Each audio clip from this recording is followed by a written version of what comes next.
Hello, and welcome to Think and Be Well. Today I want to talk about the separation between the pain that you might have in your life and suffering.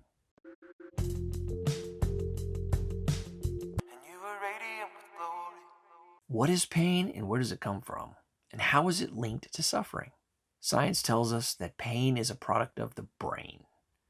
So when you get hurt, your brain registers that hurt and sends a signal out that's pain or discomfort in some way. And the signal is supposed to get your attention so that you can do something to treat or alleviate that pain. The brain, however, does not create suffering. The brain simply transfers those impulses that you get from your senses and passes them back and forth to provide information. That's how you know whether you're being touched or whether the wind is blowing in your hair,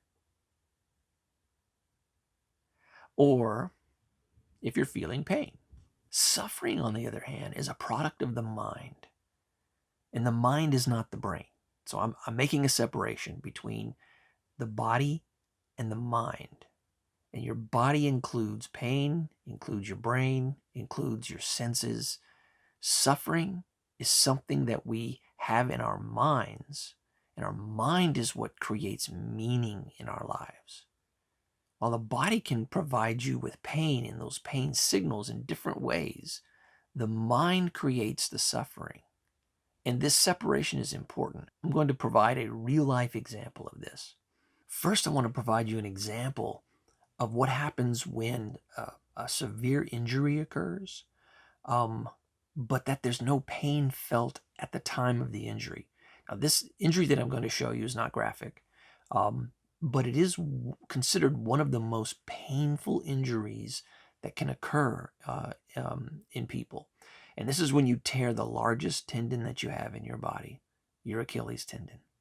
The video that I'm going to show is David Beckham's Achilles rupture back in March of 2010.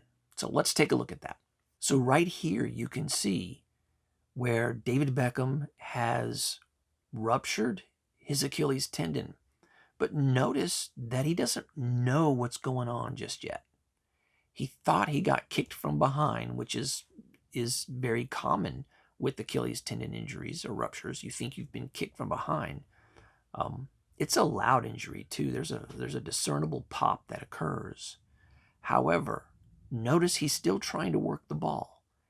He doesn't know what's going on. And for this injury that is considered one of the most painful injuries, notice he doesn't seem to be in pain.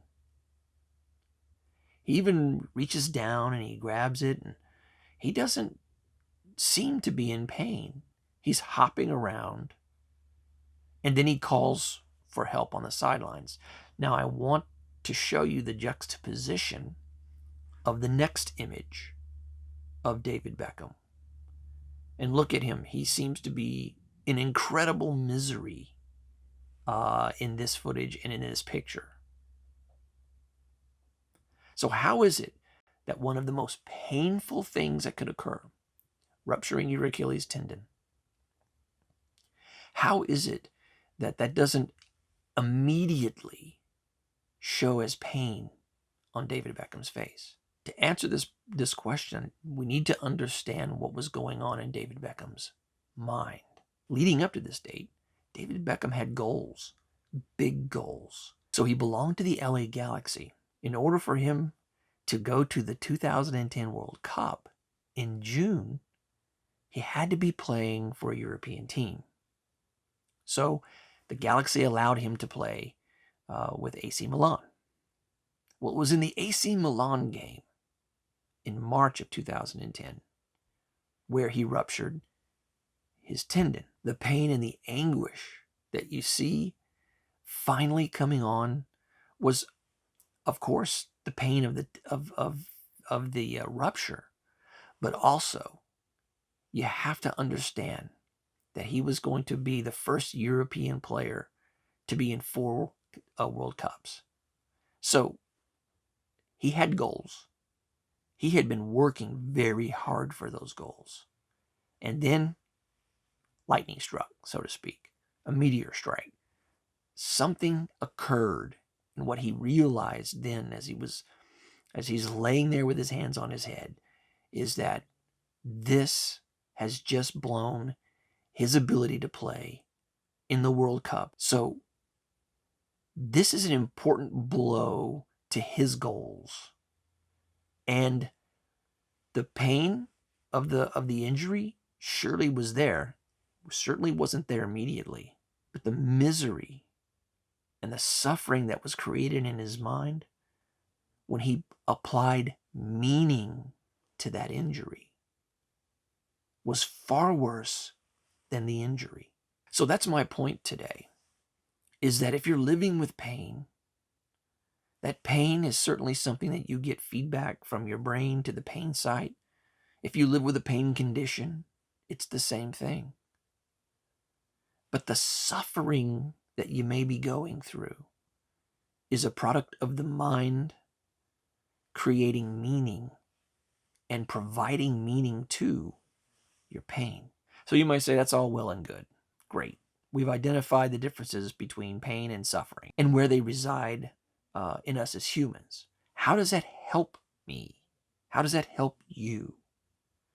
We've got to, first of all, identify suffering. And suffering is a magnitude greater, oftentimes, than pain.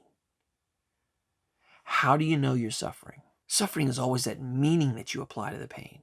So think in your mind, what story are you telling yourself? What narrative are you creating in your mind around your pain? It's in that narrative that you're going to find the suffering. And normally that narrative has a significant amount of lack. And with lack, I mean your perception.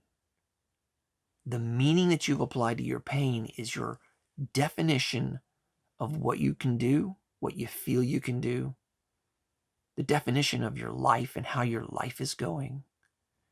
And when you create that meaning, and that meaning has loaded with a lot of lack, a lot of, well, I can't do this.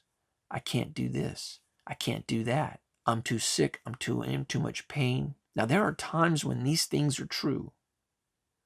Just realize that getting up, the act of getting up, requires that we look into that narrative and into that story we're telling ourselves to find the meaning that we're creating that's associated with the pain. It's the marriage of those things that is creating our reality. What consumes your thoughts controls your life. And if you constantly are nursing or adding to and contributing to this narrative that you have lack because of your pain, then your mind is creating suffering for yourself that's a magnitude greater oftentimes than your pain. So suffering and pain are not the same. We want to diminish suffering. I've said it many times in my video. I am in pain all the time. I'm in pain right now, but I'm not suffering right now. How do I take that in the future? Whenever I hurt myself, and I hurt myself often because I'm always out doing stuff. So when I hurt myself, I have to put those mindfulness practices in place. That doesn't mean that I stop, drop, and meditate. So what do? Physically, I relax. I relax. If I don't tense my whole body, pain wants us to tense up. And so what happens is we get in pain and we're tense all the time. If you live with pain, you're tense all the time. How do you relax? You've got to become mindful. You've got to take those 3 breaths, in through the nose, out through the mouth. And you just have to be mindful, which means being in the now, being in the moment. Now, that moment might be physically painful, but being in the now and in the moment and being mindful means that I'm not creating a story to create more suffering for the pain that I'm feeling. So you're going to find that this helps you if you can become mindful in the moments of your pain. If you live with a chronic condition and you live with chronic pain, then you need to be showing compassion for yourself. Being mindful is number 1. This is a 2-step plan.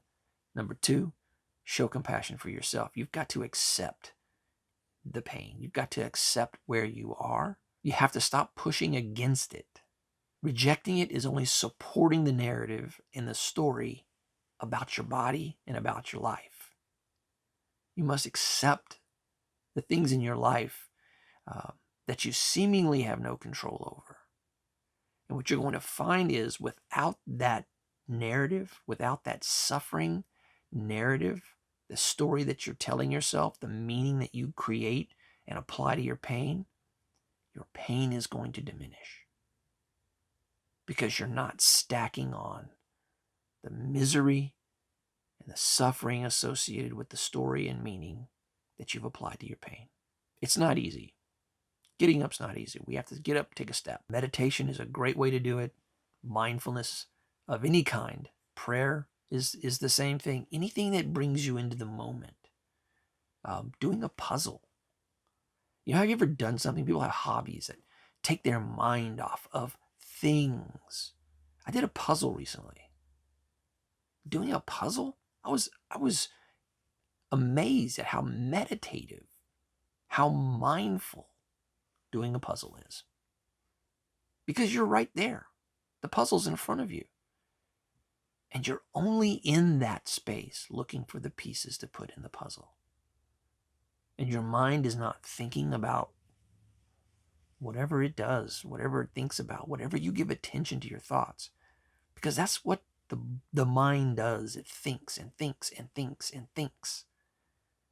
And what we have to do is not grab those thoughts and apply a bunch of meaning to them and add them to our story.